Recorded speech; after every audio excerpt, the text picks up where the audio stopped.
The world is full of goodness for Arun, a tourist on a bicycle. Lord Buddha helped this Indian tourist when he experienced a world so beautiful also during the worst crisis most living generations are going through. There was nothing routine on this holiday, Arun went on. Arun is an Indian tourist, who has seen 7 countries on his vacation, a lot different from what tourists in normal times would experience. The good came out of people, and turned his bicycle holiday in an adventure and experience he will never forget. When Kochi, India-based government employee Arun Thadagath set out to travel across the world on a bicycle on September 19, 2019, no one would have anticipated that a dreadful virus would bring the entire world to a standstill in a few months' time. Within 3 months of his departure from Kochi, the coronavirus was first reported and began spreading. However, since COVID-19 was declared a pandemic, Arun has cycled across 7 countries and returned to Kerala a few months ago, saying he now understands that love and humanity transcend everything else. All these months, I traveled across Myanmar, Thailand, Malaysia, Indonesia, Cambodia and Laos. For nearly 7 months I lived in Laos during the lockdown. There weren't a lot of travel restrictions like in India, so I could move around, he says. Talking about his experience during the lockdown, Arun says, in places where I traveled, things were taken seriously only when the lockdown was declared, unlike in Kerala, where there were aggressive discussions even prior to it. Throughout the journey, Arun, who propagated messages about green living, found shelter in Buddha temples. When it gets dark, I used to walk into the nearest Buddha temple and ask if I could sleep there through sign language. Nobody ever said no to me, he says.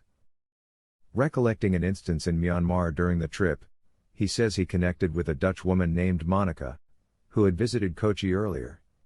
She is currently settled in Myanmar-Thailand border, and when she got to know that I was in the country, she invited me to stay with her.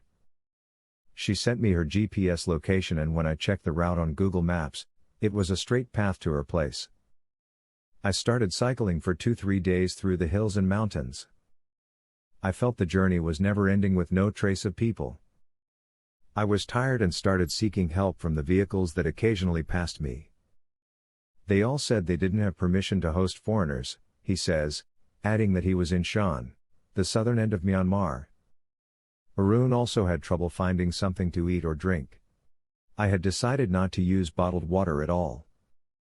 One afternoon, 2 bikes with 4 cops stopped me and said they had to arrest me as I was traveling through a restricted area filled with landmines. In 2018, 470 people, especially foreigners, died due to bomb blasts there, he says. Though he wasn't aware of the rules, he was ready to accept the punishment even if it meant being jailed. Ignorance of law isn't an excuse. I decided to go with the flow. I told them about my trip, showing an article that was published in Times of India when I began the journey. Surprisingly, people at the police station were warm. They asked me to travel via air and avoid cycling. I, however, told them it was my decision not to take flights till I complete the trip. They arranged a taxi for me to travel to Rangoon, and I returned through the valleys. It was a beautiful memory, he says. In a Buddha temple at Lampong, Thailand, Arun was hosted by a monk. He insisted that I stay there for a month. Knowing that I am a vegan, the next morning, he got me fruits and food. I also accompanied him in the morning for bhiksha. After a week, I felt it was important for me to leave, or else I may find my comfort zone. I told him about it, and that night he got me 2 sacks of packed foods, silver and gold ornaments, rugs and so on, he says. Arun's cycle was overloaded with the items. I didn't know how to carry all that on my cycle, and I didn't want to carry any costly things with me either.